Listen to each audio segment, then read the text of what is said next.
Goeiedag.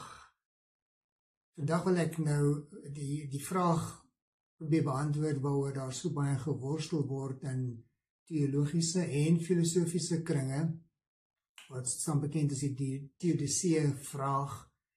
En dit is, kan God terselfdertyd liefdevol en almagtig wees as daar soveel kwaad en onheil in die wêreld is? Kan God terselfdertyd almagtig en liefdevol wees as daar soveel kwaad en onheil en tragedies en trane in hierdie wêreld is? Die Bybel sê dat God is liefdevol en vol deernis, maar dan kom die vraag op, hoekom laat hy dan toe dat al hierdie bose dinge op die aarde gebeur? Hoekom gryp hy nie in nie? Hoekom laat hy dat onskuldige mense sterf, doodgemaak word? Hoekom is daar dood in die eerste plek? Wat van die tragedies, natuurrampe?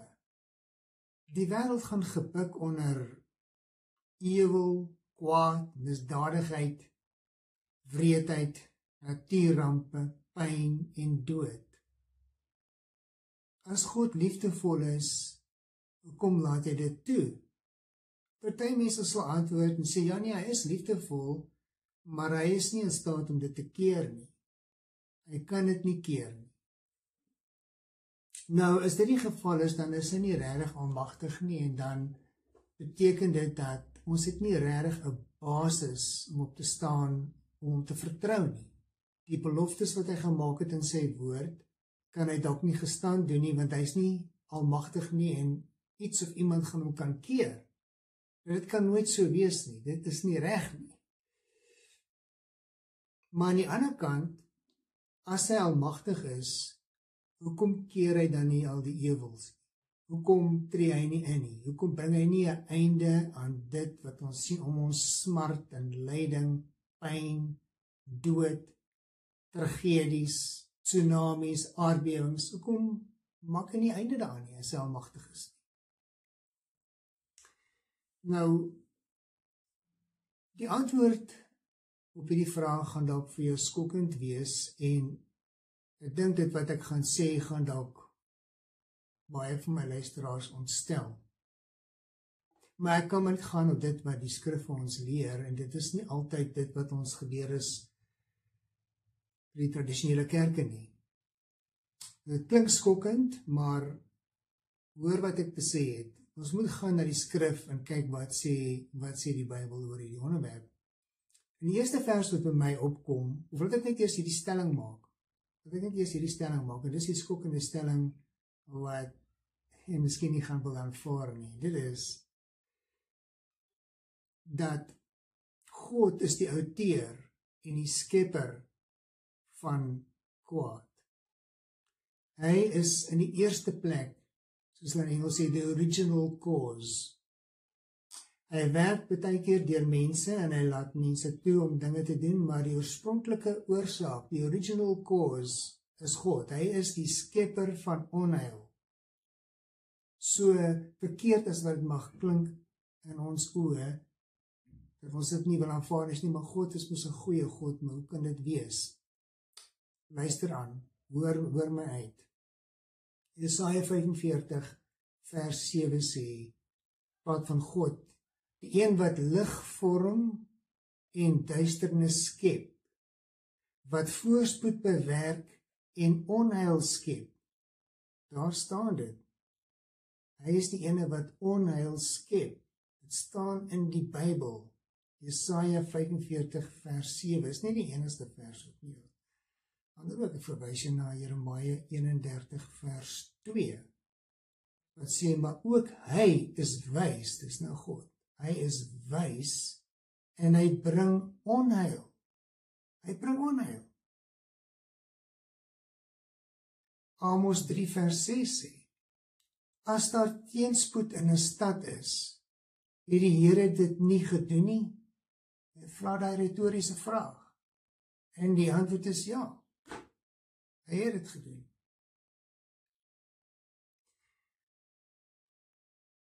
Maar ons moet 'n gedagte hou dat die kwaad en die onheil wat deur God geskep word, is net tydelik. Al duur dit duisende jare, dit is net tydelik. En die antwoord, hoekom is dit dan so? Hoekom is nie nou al reeds nie? Die antwoord op daai vraag is dat in God se wysheid kon hy sien dat die mens moes eers kwaad en onheil ervaar voordat die mens hom gaan waardeer in dit wat hy gedoen het en dit wat hy nog gaan doen. Jy sal lees in die tuin van Eden, baie interessant, die tuin van Eden, hier's Adam en Eva, nog voor daar enige sondeval was, in 'n ideale wêreld. Dis 'n tuin wat God geplant het, so dit moet iets fantasties mooi wees en pragtig wees, dat mense kon dit sien. En hier's Adam en Eva, in dis 'n ideale wêreld, daar is geen dood nog op die aarde nie, in die tuin van Eden nie. Die diere is mak.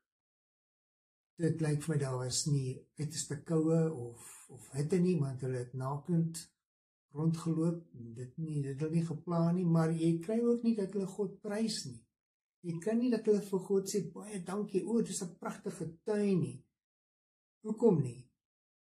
Want hulle het niks gehad om dit mee te vergelyk nie, hulle het nog nooit die ander kant gesien nie. Hulle het dit vanselfsprekend aanvaar, en is dit nie maar is soos met ons mense nie, en in plaas van kinders wat bederf is, hulle kry alles wat hulle wil hê, dis nie goed vir hulle nie. Maar ek dink is dieselfde met die mensdom, dat God kon sien dat die mens moes eers die kwaad ervaar, voordat hy eendag die goeie dinge sal kan waardeer. Nou die Bybel is baie eerlik omtrent die kwessie van die ewels en die kwaad in hierdie wêreld. Dit is nie asof dit weggepraat word nie, die Bybel is eerlik. Dit sê dat in Genesis 3 vers 16 en 17, na die sondeval het God vir die vrou gesê, ek sal jou swaar kry met jou swangerskap baie erger maak. Met pyn sal jy kinders in die wêreld bring. En vir die man het hy gesê, vir Adam, omdat jy geluister het na jou vrou, die grond is deur jou toedoen vervloek.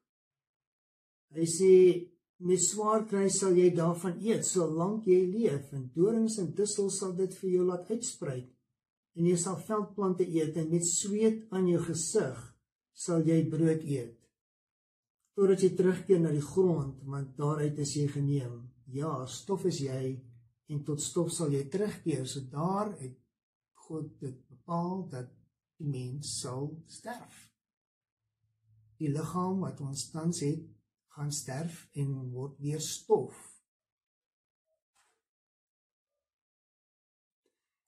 In Johannes 16 vers 33 sê Jesus vir sy disippels wat daar om die tafel sit, net voor hy nou gearresteer is. Hy sê, in die wêreld ervaar julle swaar kry, maar hou moed, ek het reeds die wêreld oorwin. Paulus sê, dat almal wat God vreesend is, en wat God vreesend in Christus Jesus wil leef, sal inderdaad vervolg word. En daar is talle tekste wat praat van verdrukking, en dat eintlik 'n goeie ding is om deur dit te gaan, want ons kom sterker daar aan die ander kant uit. Romeine 8 vers 20, en tot in die verse wat daar volg, sê die skepping is onderwerp aan 'n sinlose bestaan. Nie uit eie keuse nie, maar deur hom wat dit daaraan onderwerp het. So die sinlose bestaan is nie deur die mense toedoen soseer nie, maar God wat dit daaraan onderwerp het. Die skepping hoop om self vrygemaak te word van verslawing aan die verganklikheid, met die oog op die heerlike vryheid van die kinders van God. So die skepping is in 'n verslawing van verganklikheid. Die hele skepping, alles gaan dood op 'n stadium. Die diere, die plante, en in 'n sekere sin is dit 'n verslawing, met die oog op die heerlike vryheid van die kinders van God, so die dag as die kinders van God gemanifesteer word, gaan dit verander. En dan sê hy ook in vers 22, ons weet immers dat die ganse skepping tot nou toe saam met ons sug, ja, in geboortepyne verkeer, die hele skepping. Ons sien dit om ons. En God het dit so bepaal. En God het dit so bepaal. In Openbaring 21, almal dink ken daai stukkie, maar dit is so inspirerend om dit te lees, dat God gaan skep 'n nuwe hemel, 'n nuwe aarde, 'n nuwe Jerusalem. Hy kom om te woon tussen die mense. Hy sê in vers 4, hy sal elke traan uit hulle oë afdroog, en die dood sal nie meer daar wees nie, ook nie rou, of 'n geluid, of 'n gehuil, of pyn sal meer bestaan nie, want die eerste dinge het verby gegaan. Jy sien, God sê vir ons, nee, daar is nou pyn, daar is nou trane, hy weet dit, hy het dit so bewerk, maar die tyd gaan kom, wanneer daai dinge gaan verbygaan, sal nie meer bestaan nie, daar gaan nie meer dood wees nie, almal wat dood was, sal opgestaan het uit die dood wees, sal opgestaan wees uit die dood, en hom aanvaar, as God, soos dit sê in Filippense 2, en Jesus Christus as Here sal aanvaar.